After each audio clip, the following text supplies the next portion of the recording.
ભાઈ લોકસભા 2024ની ચૂંટણી હવે નજીકમાં છે અને સ્વાભાવિક છે કે સરકાર દ્વારા કેટલીક મહત્વની જાહેરાતો થઈ.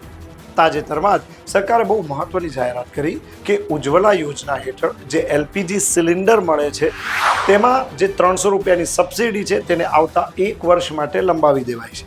આ ઉપરાંત જો વાત કરવામાં આવે તો જે કેન્દ્રીય સરકારના જે કર્મચારીઓ છે, આ કેન્દ્રીય સરકારના જે કર્મચારીઓ છે તેમનું ડિયરેસ્ટ એલાઉન્સ એટલે કે ડીએ એટલે કે મોંઘવારી ભથ્થું જે છે તે 46% હતું તેને વધારીને 50% કરવામાં આવ્યું છે.